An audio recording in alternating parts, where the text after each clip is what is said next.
السلام علیکم سر، کیا حال ہے؟ ٹھیک ٹھاک ہیں؟ جی وعلیکم السلام عمر بھائی، ٹھیک ٹھاک، آپ کیسے ہیں؟ الحمدللہ سر ٹھیک ٹھاک۔ سر میں آج آئی ایم ایف کے بارے میں آپ سے پوچھنا چاہوں گا کہ آئی ایم ایف کیا ہے اور اس کے کیا مقاصد ہیں؟ سب سے پہلے تو اس کی جو میننگ ہے آئی ایم ایف کی، انٹرنیشنل مانیٹرنگ فنڈ، اگر آپ اسے ڈیپلی چیک کریں تو اس کا کام یہی ہے کہ انٹرنیشنلی سطح پہ یورپی یونین نے اور انہوں نے امریکہ نے ایک ادارہ بنایا ہوا ہے کہ جو فنڈز کی مانیٹر مانے ہوتا ہے چیک کرنا، پوری دنیا کے یہ فنڈز کی مانیٹرنگ کرتا ہے۔ تو یہ اس حوالے سے کہ خاص طور پہ جو غریب ممالک ہیں جو ان سے قرضہ لیتے ہیں، یہ ان کو پراپرلی چیک کرتا ہے، اس طرح کہ جس طرح دیگر ممالک میں سرکاری ادارے چیک اینڈ بیلنس کرتے ہیں۔ تو یہ بیسیکلی اس کا ہے آئی ایم ایف کا، کہ آئی ایم ایف انٹرنیشنل سطح پہ جو فنڈز ہوتے ہیں یا منی ہوتی ہے اس کا وہ چیک اینڈ بیلنس کرتا ہے دیگر کنٹریز کا۔ سر نیکسٹ کویشچن ہے کہ پاکستان جیسے ترقی پذیر ممالک کو آئی ایم ایف قرضے کیوں دیتا ہے؟ جی دیکھیں، بہت سارے ممالک نے آزادی حاصل کر لی، امریکہ سے، برطانیہ سے، فرانس سے، جرمنی سے، تو انہوں نے اس کے بعد جب غور و خوض کیا تو انہوں نے اب جنگ کے ذریعے تو ان کی آزادی نہیں چھینی جا سکتی اتنی جلدی، یا اپنے لوگوں کو وہاں بھیج کر ان کی آزادی سلب کرنے کے لیے اپنے بھی لوگ مروانے پڑتے ہیں، ایکسپینس کرنے پڑتے ہیں۔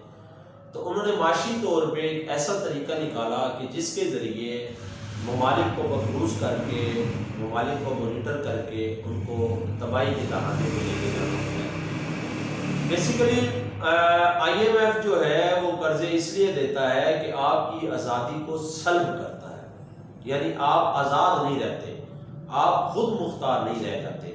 آئی ایم ایف سے قرضہ لینے کا مقصد یہ ہوتا ہے، ایک ہوتا ہے قرض لینا، اس چیز کو سمجھنے کی ضرورت ہے۔ میں جو لوگ سن رہے ہیں اور جو خاص طور پہ اسٹوڈنٹ طبقے سے تعلق رکھتے ہیں، پڑھے لکھے لوگ ہیں، میں انہیں یہ دعوت دیتا ہوں کہ آئی ایم ایف کے مقاصد کو سمجھیں آپ۔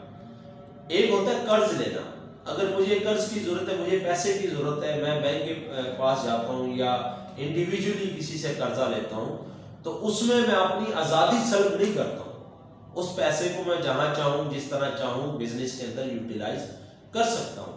لیکن آئی ایم ایف سے قرضہ لینے کا مقصد یہ ہوتا ہے کہ آئی ایم ایف آپ کو اپنی شرائط کے اندر جگہ کرتا ہے۔ اس کی مختلف شرائط ہوتی ہیں، مثال کے طور پہ آپ ٹیکس بڑھا دیں، آپ جو ہے بجلی کا ریٹ بڑھا دیں، آپ جو سبسڈیز دے رہے ہیں وہ ختم کر دیں، تو آئی ایم ایف کا قرض دینا مقصد قرض نہیں ہے وہ، بلکہ اپنے آپ کو آپ غلامی کی طرف لے کے جا رہے ہیں، یہ مقصد ہے آئی ایم ایف کا۔ اور غریب ممالک کو دینے کا مقصد یہ ہے کہ ان کو جلدی وہ اس کے اندر جکڑ لیتا ہے۔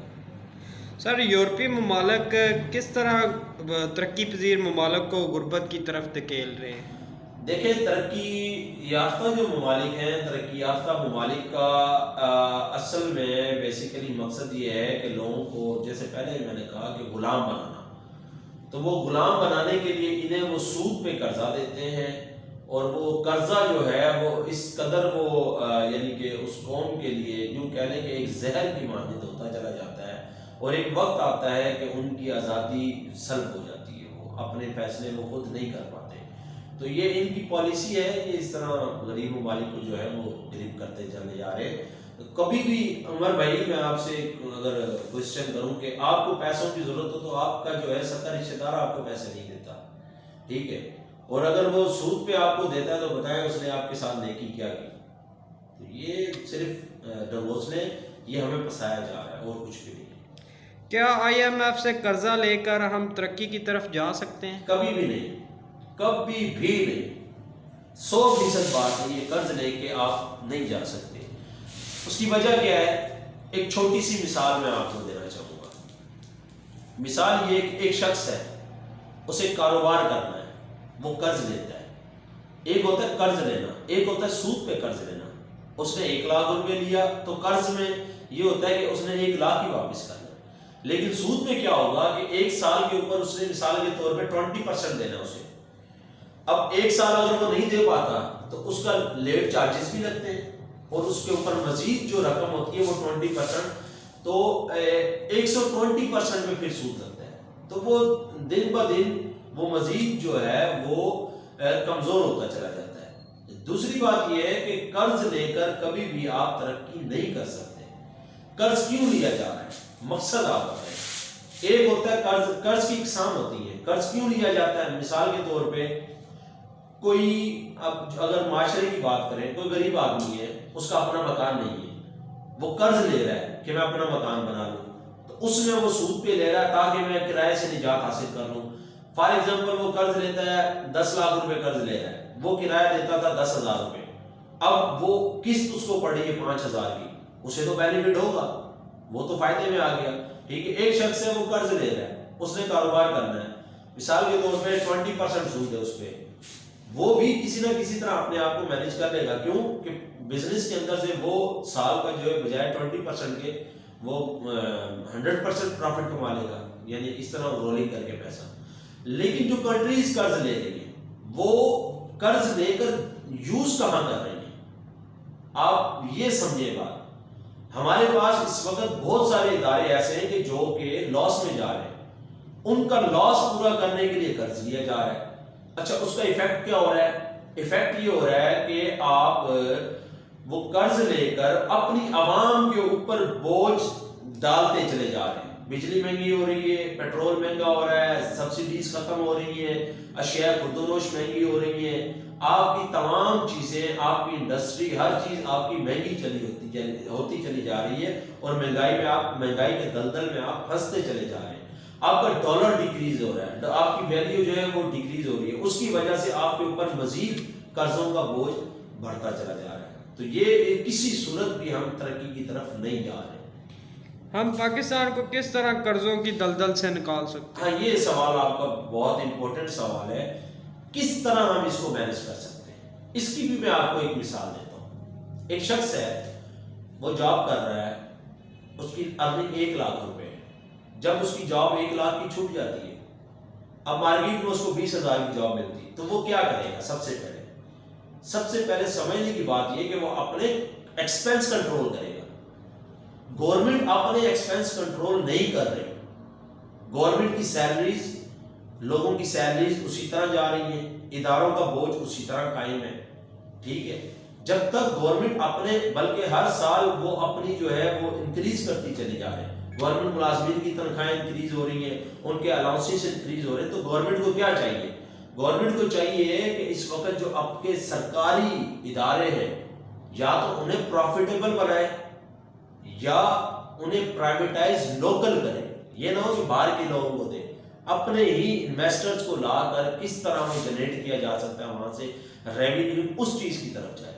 ان اداروں کو سب سے پہلے آپ جو ہے خسارے سے نکالیں، پھر اپنے ایکسپینس کنٹرول کریں۔ مثال کے طور پہ ہمارے 363 یا 65 پارلیمنٹیرین ہیں، ان کی سیلریز آپ ڈیکریز کریں نا، آپ وہ کیوں نہیں کرتے؟ آپ قوم کے اوپر کیوں بوجھ ڈال رہے ہیں؟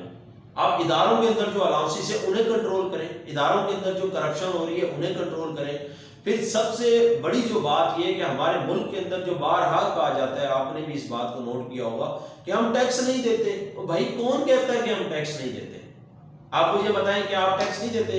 آپ صابن کے اوپر ٹیکس دے رہے ہیں، آپ پیٹرول کے اوپر ٹیکس دے رہے ہیں، آپ بجلی کے اوپر تقریباً 40% آپ کے ٹیکس سسٹم میں بل انکریز ہوتا ہے، آپ پی ڈی سی ایل کے بل کے اوپر دے رہے ہیں، آپ ایون کے کارڈ لوڈ کرتے ہیں اس کے اوپر ٹیکس دے رہے ہیں۔ یار آپ روڈ پہ چل رہے ہیں، آپ ٹیکس دے رہے ہیں، آپ اور کتنے آپ ٹیکس لینا چاہتے ہیں؟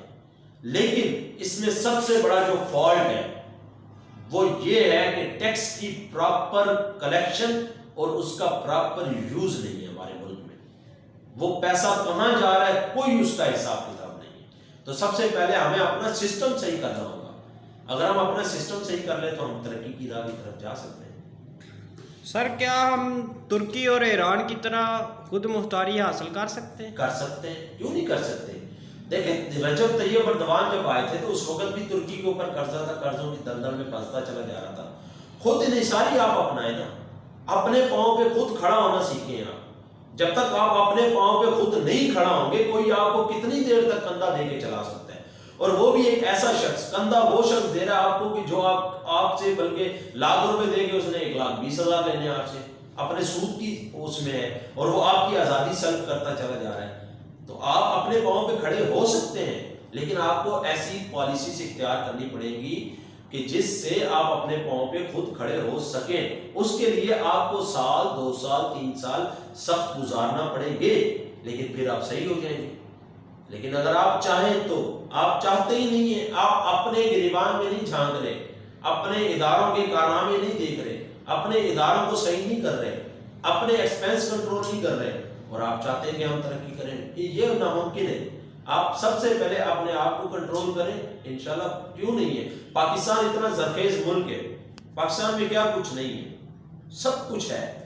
صرف ہماری پالیسیز، ہماری گورنمنٹ کا جو نظام ہے، ہمارا جو یہ فرسودہ نظام ہے، جب تک ہم اس سے باہر نہیں آتے ہم کبھی بھی ترقی نہیں کر سکتے. بہت شکریہ sir. Thank you very much.